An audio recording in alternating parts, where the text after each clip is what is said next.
Finally, the time has come where we dive into the gossip and drama of the two people, Graham and Kevin, a battle to the death. Now, come on, you know our videos. We do solid information and solid videos. Graham, Stephan, and Meet Kevin are two of the most successful finance YouTubers today. From 2019 to 2020, their investment portfolios grew a combined 500%. This includes any deposits made during this period. Meet Kevin has gone from having $600,000 in stocks to a whopping $20 million in 1 year. That's about as much money as you would have made if you invested in Bitcoin from 2015 to 2020. Now, I know what you're thinking. That's not all profit. They had to deposit a bunch of money too. And you're right about that, but they still made a killing. I don't know about you, but I want to learn how to grow my portfolio that fast. So, who made more money off their investments? And what can that teach you about investing?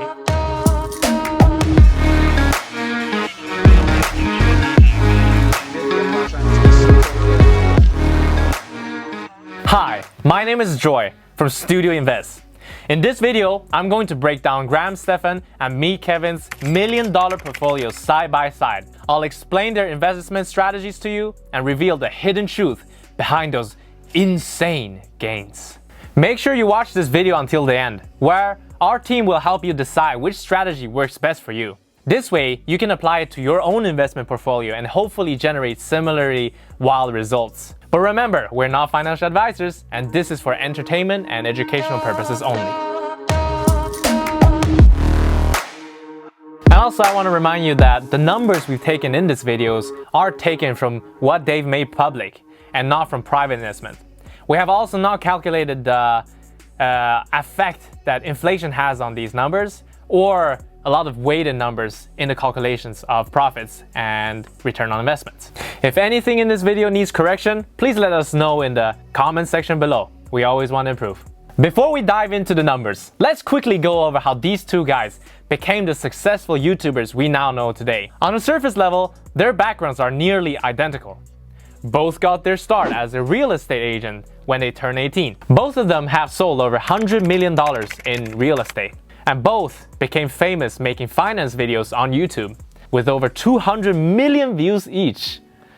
Besides that, they're also good friends in real life and have made several videos together. Given their similarities, you'd imagine that these two investors would have similar investing styles and portfolios. But this could not be farther from the truth. As you'll see in the next couple of minutes, their investing styles differ in terms of diversification, active versus passive management, growth versus value investing, asset distribution, and more. Straight away, our team can say that Kevin has a much higher risk tolerance than Graham, which has served him well so far. But if his favorite stock goes bust, he could lose up to 8 figures. Graham, on the other hand, plays it safe. He would have made millions more if he could have stomached the risk, but at the end of the day, he sleeps well knowing that his safer bets can't wipe him out. See, both strategies have their pros and cons. I'll be sure to point those out as we go through their portfolios. We'll start off with Graham's portfolio and then dive into Kevin's. But before we get into it, I think even Graham would agree that you should smash the like button for the YouTube algorithm. Feel free to give it a like. Like this, please give it a thumbs up. Like, comment, share, subscribe. Yeah. Like, comment, share, and subscribe. Like the video if you enjoy it. Feel free to give it a like. Now, let's get into it. Graham, Stephan. We're going to go through all of Graham's investments as of December 2020. Some of this is already common knowledge, but we'll add some statistics, background info, and opinion that'll give you a fresh perspective on it all. Holdings. In 2019, nearly 70% of Graham Stephan's $6 million portfolio was concentrated in real estate, with the remaining 30% in savings. This was before he owned any stocks publicly. He then had Mr. Wonderful as a guest, who gave him the glove when taking a look at Graham's portfolio diversification. This inspired Graham to make some drastic changes to his investments. By the end of 2020, his investment portfolio more than doubled to $13 million and consists of 13 public investments. 8 of these are rental properties, each worth anywhere from $300,000 to over $2 million. 64% of Graham Stephan's portfolio, or $8.4 million, is in real estate. Graham leans a bit more towards real estate than me, Kevin, as you'll see later. The other 37% of Graham's investments are spread across stocks, bonds, and cash. The largest holding in his portfolio, at 17.5%, is a property he bought in 2020 that's worth $2,375,000. His second largest holding, which makes up 16.9% of his portfolio, is surprisingly cash. I'll tell you why he keeps this much cash on hand in a minute. Near the end of the video, I'll also tell you why Meet Kevin likes to be cash poor. At the beginning of 2020, we believe Graham Stephan just wanted to expand his portfolio outside of real estate. But then, the stock market crashed due to the global spread of you know what.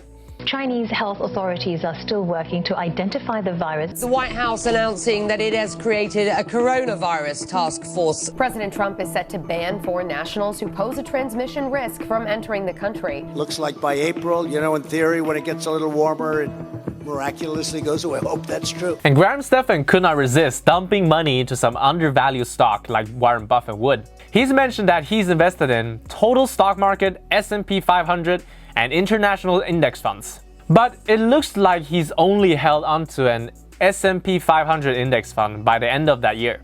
Based on his own pick of the top 5 index funds, we can assume that he chose Fidelity's FXAIX over Vanguard's VFIAX for the lower expense fee. This would have saved him $300 more in expense fees. Even more if you compound interest that. But Graham, why is this one number 5 on the list? It sounds really good. Why is it number 5? But Joy, what's $300 to a millionaire? Well, we're talking about a guy who takes pride in his homemade 20-cent iced coffee and never buying avocado toast, even though he's white. So every dollar counts. But wait, even though we don't know exactly which index fund his $1.2 million is sitting in, we can guess what his returns were based on the S&P 500's performance. I'll show you that in the next section, where we'll break down the performance of Graham's portfolio. We'll speed right through the remaining investments. These are $1.4 million in individual stocks, which he has not made public yet. $150,000 in the Schwab California Tax-Free Bond Fund. A nice way to earn interest on your money without getting taxed on it. $60,000 in an investment app. He hasn't revealed which apps these are or what they do, but we do know that one of these apps is Yoda. It's a savings account that pays you 3% interest and gives you a chance to win up to $10 million every week. Graham liked it so much that he ended up investing in the company himself. Psst, psst. Hey, Yoda! Yoda! No, not you from Star Wars! The company Yoda! If you like our video, you know how to call. We like a sponsor. Okay, now we're up to speed on all of Graham's investments. Here comes the interesting part. Let's see how each of these has performed in 2020. Performance. I'm going to show you some of the biggest winners in Graham Stephan's portfolio before we go over his investing strategy. But before we go into his performance, check out this performance. Vanished. Funny enough, Graham's most profitable investment was also his very first. He bought his very first piece of real estate in 2012 for just $59,500. By 2020, that same property was worth $300,000, not adjusted for inflation, which is a 404% return on investment. There's a trend I'd like to point out here. Graham Stephan's biggest winners were all properties he bought during the height of the housing market collapse. These 3 properties have generated a combined 274% return on investment since 2012. This is a shining example of being at the right place at the right time, not to mention with the right amount of cash. You better believe Meet Kevin also took advantage of these opportunities. Besides Graham's housing crisis investments, his 5th property also generated a pretty penny. In 2017, he bought a $585,000 property that is now worth $1.25 million. In the last 2 years, that property has generated a 113% return on investment. 113% return on investment, god damn it! Now, let's talk stocks. Graham had a $1.2 million in an index fund by the end of 2020, right? But how much of that capital did he deposit? And how much of it did he make? To figure that out, let's look at the S&P 500's performance. In 2020, the S&P 500 gained 16.26%. If we take that on his $1.2 million investment, that will mean that, with our educated guess, he deposited around $1 million and made a profit of $200,000. But this is assuming he didn't put in money every month, but that would be hard to calculate. So this is assuming he put everything in at once. And what about the $1.4 million he has in individual stocks? Like we said before, he hasn't disclosed the specifics of those. All he said was that he owns tech and recovery stocks, and a lot of Tesla too. How much could he have made off of his Tesla stock?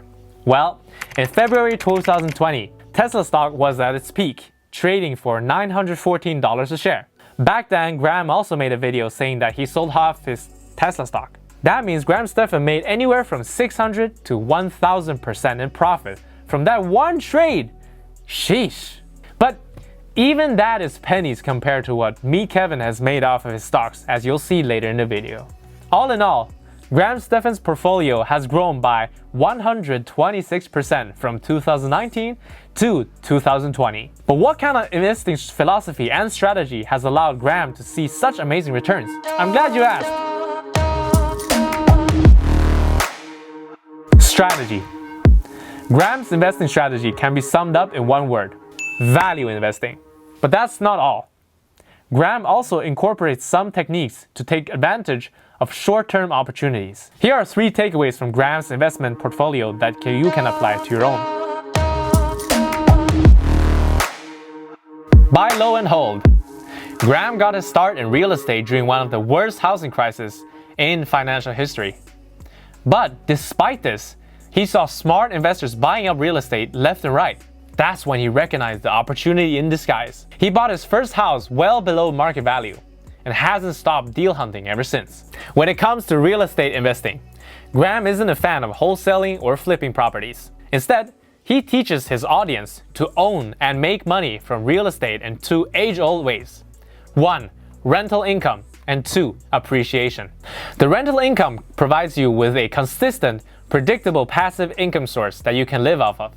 And the appreciation is what builds your net worth. In 2019, Graham's properties were worth a combined total of $2.4 million.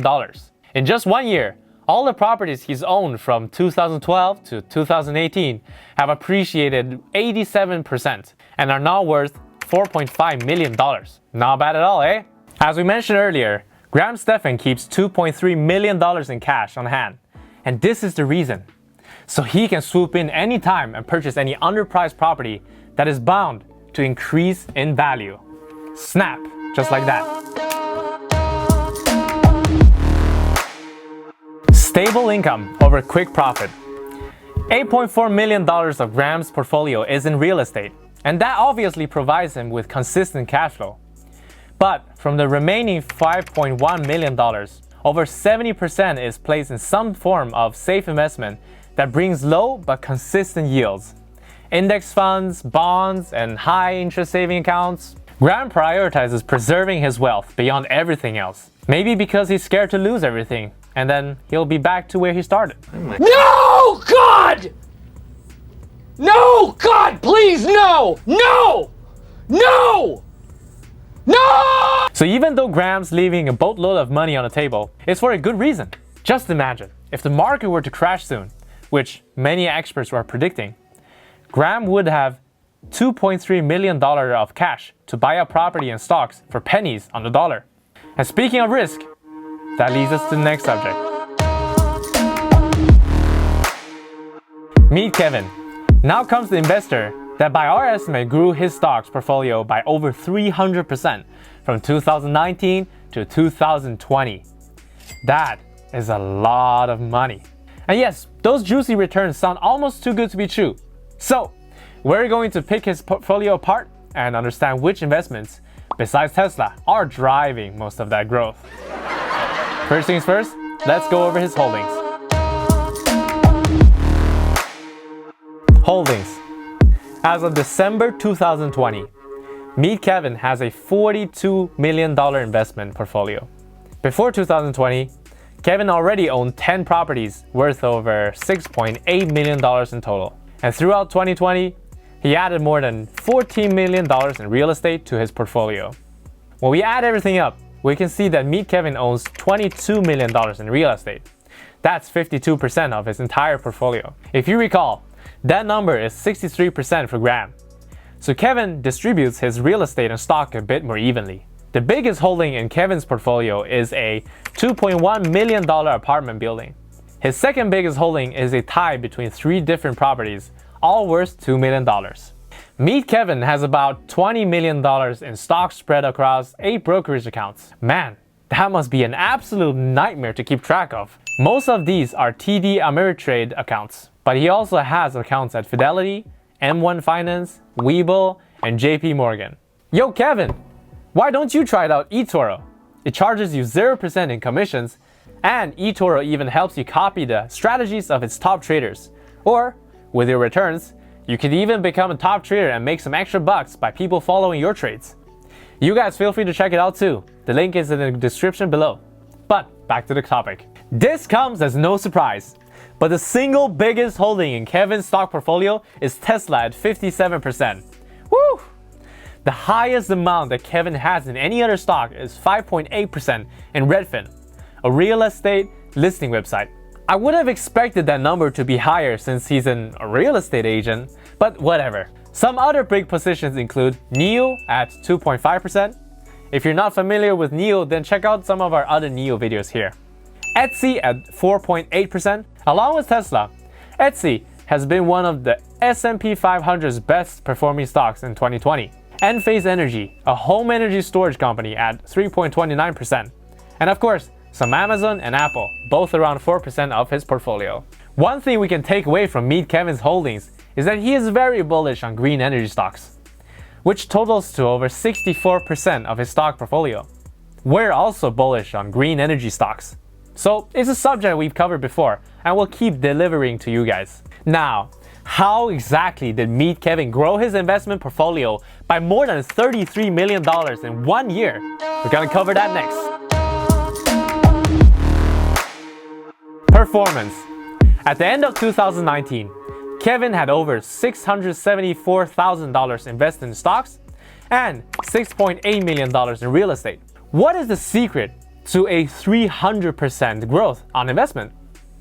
According to Kevin, it's conviction. And he definitely put his money where his mouth is. He owns more than 12,000 shares in Tesla, amounting to $10.5 million.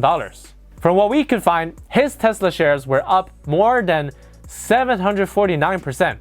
We did the math and we believe that Kevin invested no more than $1.2 million in Tesla to reap the rewards. He might have invested less even. On the real estate side, Kevin's best performing property is one of his newest. It's the house in his court video, and he paid $960,000 for it. According to him, it will be worth $2 million when he's done renovating it. That's a 108% return on investment, but that's without renovating costs, which we don't have any numbers on today. His next best investment is the 3-unit apartment building he bought for $1.26 million. That will be worth $2.1 million, a 66% ROI after he adds 3 more units to it. Now, these returns are amazing, but it's not all rainbows and sunshine. Kevin owns $42 million in asset, but he accumulated $17 million in debt to get there. And he doesn't see it as a bad thing. Kevin uses debt as a tool for leverage, which we'll get into when we investigate his strategy. Are you surprised he made that much money with Tesla off his initial investment? Well, it has everything to do with his investing approach. Let's quickly list that out. Strategy. While Graham is more of a value investor at heart, Kevin is a growth investor at heart. But he didn't start out that way. In 2019, he said that the only reason he owns stocks is to qualify for more real estate loans. But fast forward 1 year, and nearly half of his net worth is held in stocks. I think it's fair to say that stocks investing grew on him. Here are 3 takeaways from Kevin's investment portfolio that you can apply to your own. High conviction buys. Unlike Graham, Kevin doesn't like to keep much of his cash sitting in a savings account. He used to prefer parking his money in index funds while he was finalizing real estate deals. But since then, he actively managed his stocks. Once he buys a stock though, he does tend to hold it long term. Mark Cuban has famously said that diversification is for idiots. You know, diversification, that's for idiots, right? And legendary investors like Warren Buffett and Charlie Munger agree. One key point that Kevin drills into his audience are to invest in high conviction stocks. That's why 57% of his stock portfolio is Tesla. And while this has paid off handsomely for him, it also places his portfolio at the mercy of a single stock. That's the con of this approach. God forbid there was a sharp sell-off, then Kevin could lose up to 1/4 of his entire net worth. Woo! Debt as a tool. Meet Kevin grows his wealth at a breakneck speed through one main tool, debt. But if you're going to adopt this approach, make sure you're the one using the debt and not letting debt use you. Credit card debt, credit card debt, credit card debt. Let's break that down. Kevin uses debt as a tool to create more leverage. Leverage is the ability to use a smaller amount of money to control a much larger amount of money. But here's the caveat. You should only take on an investment debt that you can still pay off in the worst case scenario. Kevin warns beginner investors to avoid taking on debt for stock investing. Because in the worst case scenario, a margin call, you'll lose all your money and then some. With real estate though, on the other hand, you have many options for paying off debt. Rental income, mortgage refinancing, selling the property after it appreciates, and more. Expand outside your niche. One of the key differences in Meet Kevin's stock portfolio from 2019 to 2020 is him buying lesser known stocks. His 2019 stock portfolio included many companies we all know and love, like mentioned above. That's all good, but in 2020, he expanded into obscure and up-and-coming stocks like Lemonade, Tattooed Chef, Planet 13, and more. Not all of these plays panned out, but it seems like enough of them did to cover the losses. All that to say, don't be afraid to invest outside of your niche or popular choices. But be ready to throw your money away and see it as a gamble, is my advice. Here's a bonus for y'all. Be cash poor. We couldn't resist adding one extra strategy that Kevin uses to increase his wealth. Kevin mentioned that he doesn't save much in hard cash, especially compared to Graham. He's had minus $5,000 in his bank account on a few occasions. But wait, don't go on a wild shopping spree just yet. Kevin keeps himself cash poor on purpose by putting everything he has in real estate and stocks. This is his way of staying hungry, always reminding himself to keep hustling and grinding like a true hustler.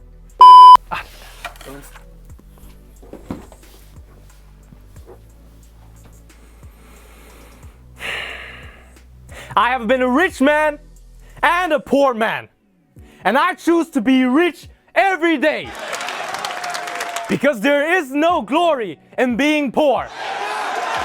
So, if you are behind in your bills at home, pick up the phone and start dialing. If your wife is about to divorce you, pick up the phone and start dialing. If you want to have status and money in your family, pick up the phone and start dialing. Let's get this motherfucker out the house! Ah!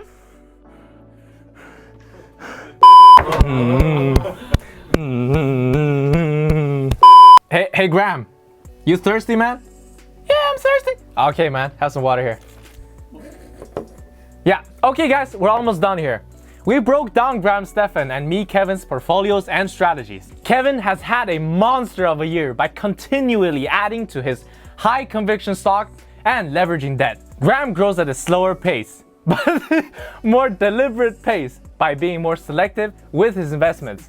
I gotta explain, guys. My team is just laughing in the background because water is running wild here on my buddy's mouth. We're sorry, Graham. We're sorry, Graham. We love you. I think you can mix and match elements from both of their strategies to fit your own.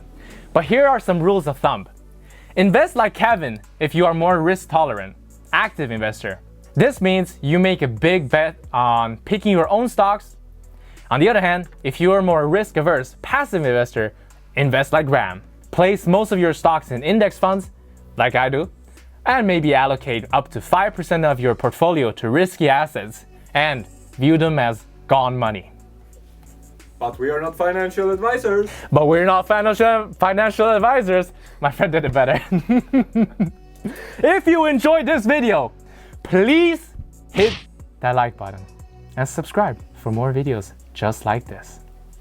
We also have a Discord channel where you should join, where we can talk about stocks, crypto, and other investments, or maybe start some gossip about these guys. Please don't. We also take suggestions for future videos there. Whose investment strategy do you identify with most and why? Is diversification for idiots? Leave your comment below and let's have a chat. My name is Joy from Studio Invets. Until next time, I'll see you soon. Seems my buddies are completely just running the studio down. God damn it.